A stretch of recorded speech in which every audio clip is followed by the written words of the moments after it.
This morning, as we continue our sermon series called Summer Fruit, we are continuing to take a look at the various characteristics that make up the fruit of the Spirit.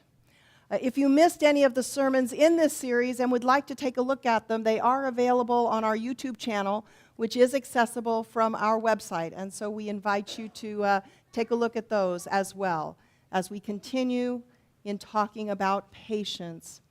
I'm reading this morning from James chapter 1, verses 19 through 21, and I'm using the Inclusive Bible translation. Remember this, my dear sisters and brothers, be quick to listen, but slow to speak, and slow to anger, for God's justice is never served by our anger. So do away with all your filth and the last vestiges of wickedness in you. Humbly welcome the word which has been planted in you, because it has the power to save you. May God add blessing to the reading, hearing, and understanding of these words. You know, they say that patience is a virtue, which means that it is an admirable quality. And when you think about it, they would be right. Being patient with ourselves, with other people, and with life's circumstances is indeed an admirable quality, one I really wish I possessed. You know, I don't like to admit it, but I am not a very patient person. Never have been and probably never will be. But if it's any comfort to me, at least, I don't think I'm alone in that.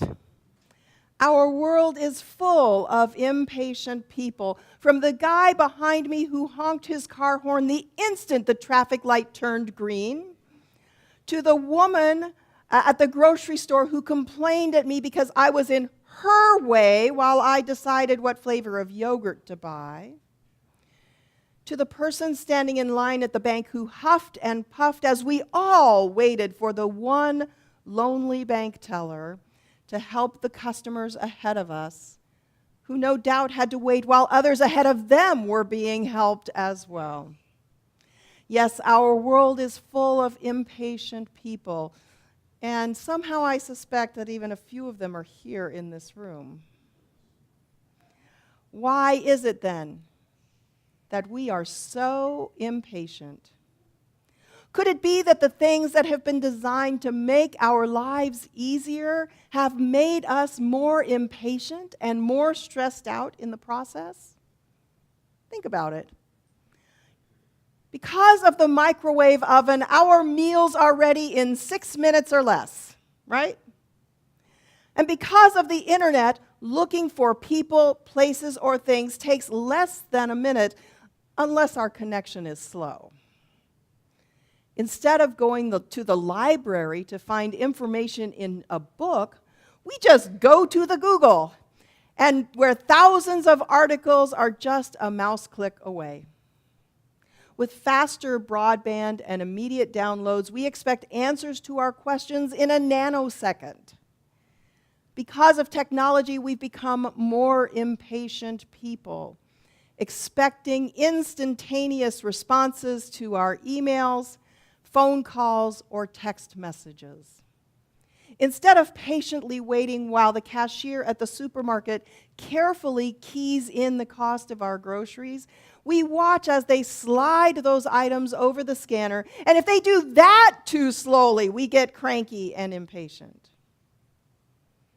Rather than get out of our houses to go and visit a friend, we pick up the phone, even though they live next door. And now we carry little devices in our purses and our pockets. And when they don't give us the instant gratification we think we need, we lose our patience and sometimes our tempers. Well, over the last couple of months, David and I have experienced impatience to the max. Some of you know that at the end of June, we received notice from our landlord that we had to move out, not because of anything that we did, but because the owner of the house wants to sell. Well, after a week and a half of looking and being frustrated as houses were quickly snatched up by other renters, we were finally approved for a home that we felt would meet our needs. But on the first day of our lease, when we picked up the keys, we discovered that the house wasn't move-in ready. In fact, it was a bit of a disaster. The air conditioner didn't work. And in fact, inside the home, it was over 100 degrees. And about 20 electrical outlets had been painted over by the painters, which turned them into an immediate fire hazard and rendered them unusable. There were light fixtures that didn't work, a closet without a clothes bar, vertical blinds in a heap on the floor of the garage instead of hanging very nicely in front of the family room glass door where they belonged. The kitchen sink was full of paint residue. I think you get the picture. Well, when we called the property manager on day one about the broken air conditioning, they did send a repairman immediately to fix it. Yay! And the next day, they sent a cleaning crew out to clean out the house. Another yay! But that's when progress stalled, and our patience began to wane. In order to get the rest of the items on our 3-page list, either fixed or replaced, including the hazardous outlets, the property manager had to get permission from the owner, who lives in Michigan and is a bit of a miser. I hope they don't watch this video. Every day since August 2nd, we have sent emails, made phone calls, sent text messages asking for updates on when the work would be completed. And every day, especially when our requests were met with silence, our patience was tested. And on day 10, it finally ran out. And we all know that that is not good. Because not only can losing our patience make us say and do things that we might regret later, it is also hazardous to our health. Impatience affects us physically, emotionally, and spiritually. It can make us anxious, which sucks away our energy and makes our stress levels go through the roof, and can increase our risk of heart attack. Impatience can make our blood pressures rise, and for some of us, including my husband, that can be especially dangerous. It drains our willpower, which can lead to overeating or undereating, leading to unintended weight gain or weight loss. Yeah, I wish. And emotionally speaking, impatience can lead to depression or even something worse. And from a spiritual perspective, it can develop into hopelessness and can negatively affect our faith. And as if that weren't enough, impatience can also harm our relationships, especially with the people that we care about the most. It can make us pull away from the people we love, which can lead to isolation down a path of self-destruction. So, it's no wonder then that the Apostle Paul included patience as one of the fruit of the Spirit. In Galatians 5:22, after love, joy, and peace, Paul adds makrothumia to describe the fourth fruit of the Spirit. Now, in Greek, makrothumia is a compound word. Makros, meaning long, and timos, meaning passion or anger. Now, we don't want to get confused to think that means that we can be angry for a long time.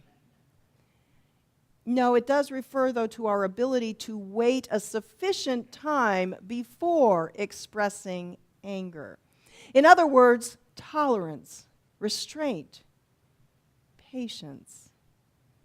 And because of the way impatience affects our bodies and our minds, our relationships and our spirits, being patient is a necessary character trait of a follower of Christ. We are meant to be patient, to be slow to speak and slow to anger. Now that's easier said than done, right? As humans, we are flawed, and we are generally short on patience. We are quick to anger, quick to speak, quick to accuse, and quick to judge. We want what we want, and we want it now.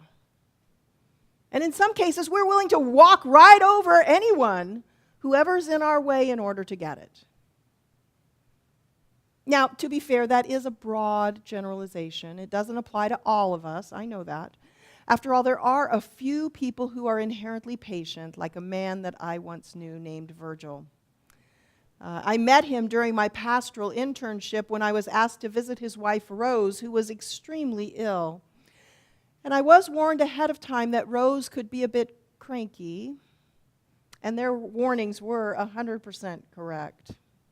My conversations with Rose, even our prayer times, weren't very satisfying for either one of us. And in spite of her crankiness, however, which I learned over time was chronic, her husband Virgil was always patient with her. He waited on her hand and foot, and even when she snapped at him, he responded with a smile. Virgil seldom, if ever, was angry at her, and even as she struggled near death, he was patient with her. His patience kept their love alive. But as much as I hate to say it, Virgil was the exception rather than the rule. Most of us are not as patient as we should be, especially with each other. And in fact, I believe we show the least amount of patience with the people that we love the most. So what can we do differently to possess the fruit of the Spirit called patience? Well, first, I think that we can turn to our scriptures as people of faith. And for us as Christians, that means reading our Bibles and seeking guidance about patience. For example, we find in Paul's letter to the Romans, rejoice in hope, be patient in tribulation, be constant in prayer. And in his letter to the churches in Ephesus, he writes, lead a life worthy of the calling to which you have been called, with all humility and gentleness, with patience, bearing with one another in love. Yes, our Christian scriptures say a lot about patience, but they are not alone when it comes to promoting patience. In fact, all major world religions teach the virtue of patience. For example, Islam teaches in the Quran, be patient. Surely God's promise is true. And you believe, seek help through patience and prayer. God stands alongside the patient. From the writings of the Buddha, we read, be patient. Everything comes to you in the right moment. And patience is key. Remember, a jug fills drop by drop. Wise words from a very wise man. And from the Jewish Holy Scriptures, the Hebrew Bible, the hot-tempered person stirs up conflict, but the one who is patient calms a quarrel. And from the Hindu Vedas, specifically the Bhagavad Gita, little by little, through patience and repeated effort, the mind will become stilled in the self. Clearly, God's desire for us to be patient is universal, and reading encouraging words from our sacred texts, regardless of our religious preference, is a necessary step toward living a patient life for those who are people of faith. Next, we can take action to ease our impatience. This might be as simple as taking a few deep breaths, or attending a yoga class, or engaging in meditation. It might mean a trip to the gym and an appointment with a trainer or someone, taking a walk or going for a run. Or it might mean that we need to talk to a doctor or a pastor who can help us deal with whatever is causing our impatience. And finally, taking action might also include forgiveness toward ourselves as well as toward other people. Because the act of forgiving not only relieves our impatience, it goes a long way toward mending our relationships, which is indeed an added benefit. No matter what we do, we must always remember that patience pays off. Because patient people are happier people. They're people who are more satisfied with life. And because they are happy, those around them are happy. When we're patient, we honor ourselves, we honor others, and we honor God. But we also have to remember that developing patience takes time, which in itself is an exercise in patience. Have you ever heard of the Chinese bamboo tree? Well, like any plant, it needs to be nurtured. It needs good soil and water and sunshine.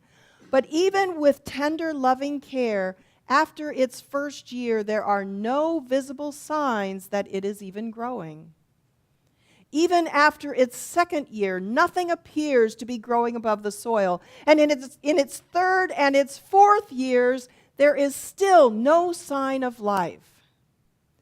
But finally, in its fifth year, the tree begins to grow. And in just 6 weeks, the Chinese bamboo will grow to a height of 80 feet or more. In 6 weeks. Which begs the question, does it really grow 80 feet in just a few short weeks? Was it dormant for 4 years only to grow exponentially during the 5th? Or was it growing an underground root system, developing a strong system to support its potential outward growth in year 5 and beyond? The answer, of course, is obvious. That's exactly what it was doing. Had the tree not developed a strong, unseen foundation, it could not have sustained its life as it grew. And the same idea holds true for us, who patiently work toward worthwhile goals, building strong character while overcoming adversity, and developing a firm foundation that contributes to our success. So even though working toward a more patient lifestyle is really, really hard, and it takes a long time, the more we struggle, the stronger we will be, and the more likely we will be to succeed at being more patient. So, my friends, when the going gets tough, don't give up. Because becoming patient is hard, and it takes a long time to break old habits. And at times we will try and fail. We will get discouraged, and we'll want to give up. But remember that God is always with us, encouraging us to be patient. God wants us to succeed. And with God's help, we can.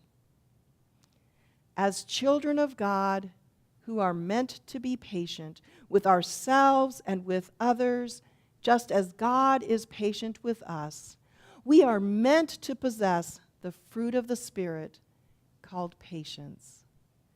May it be so. Amen.